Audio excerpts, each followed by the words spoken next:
It's Monday, August the 15th, 2016, and I have just gotten a call from Diane Eckert of the IRS informing me that the approval of the Whole Brain Foundation, Inc. was made on August 11th and that I would receive a letter. Well, here is the letter. And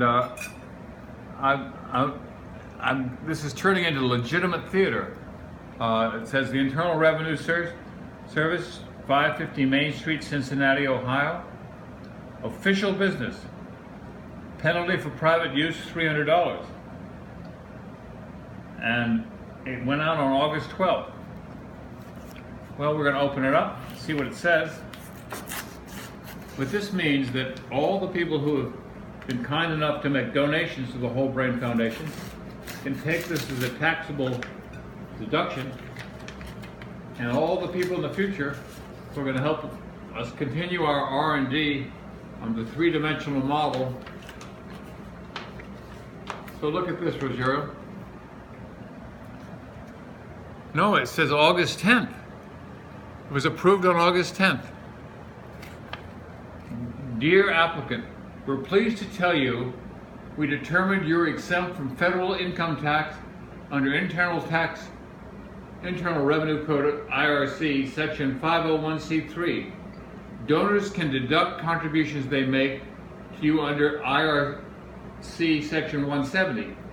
You're also qualified to receive tax-deductible bequests, devises, transfers, or gifts under Section 2055, 2106, or 252. This letter could help resolve questions on your exempt status. Please keep it for your records. Organizations exempt under IRC Section 501c3 are further classified as either public charities or private foundations. We determined you're a public charity under the IRC section listed at the top of this letter.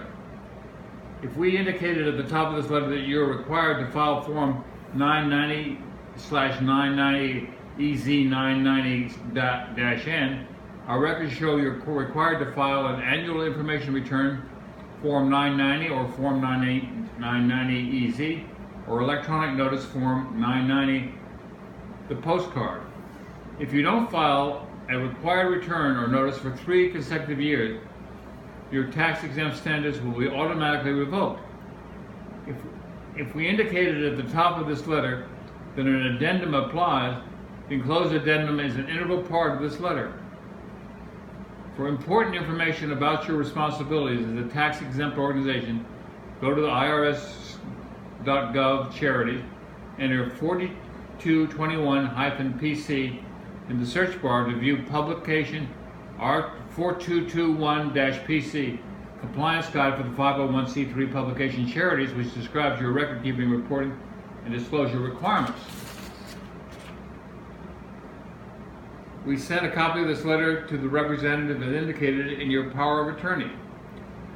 Signed, Jeffrey Cooper, Director, Tax Exempt Organization Rulings and Agreements. And so at the top of the letter, it says it's from the Department of Treasury. It's exempt identification number 47-512-1684, DLN 170532073120006. Contact person Diane M. Eckert, ECKARD. Contact telephone number 877-829-5500. Accounting period ending December 31st.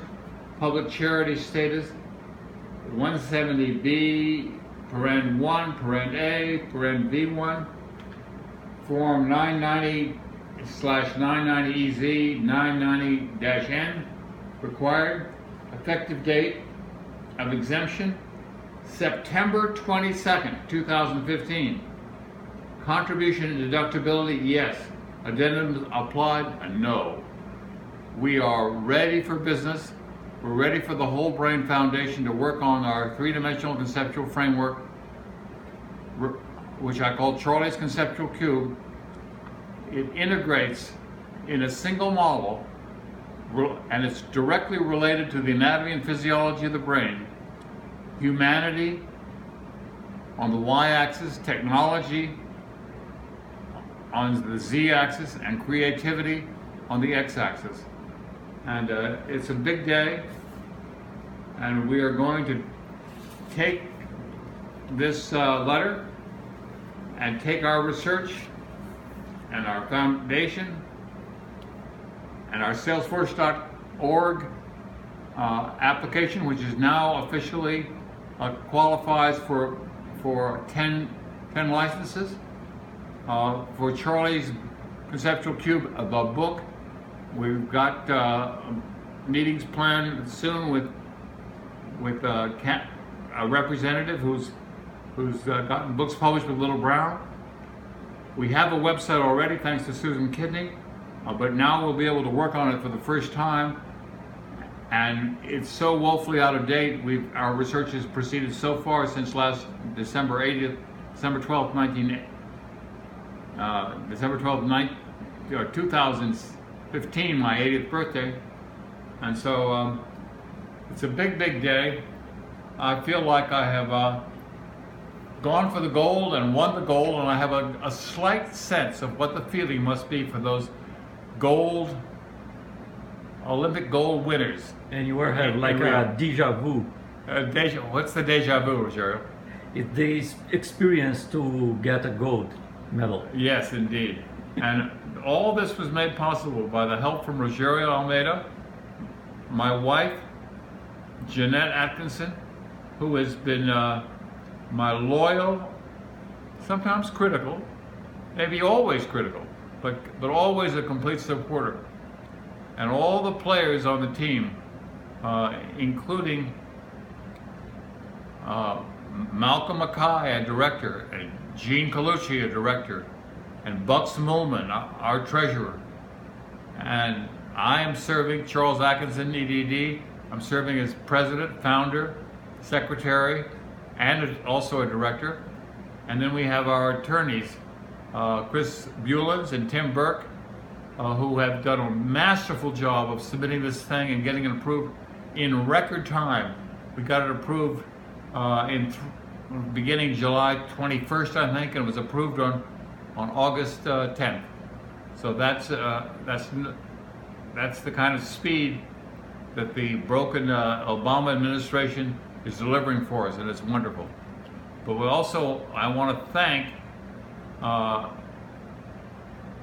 the other people who've been directly involved over this time, particularly Nolan Watts, my director of personal health, and Yannick Montiel, my director of finance and administration. And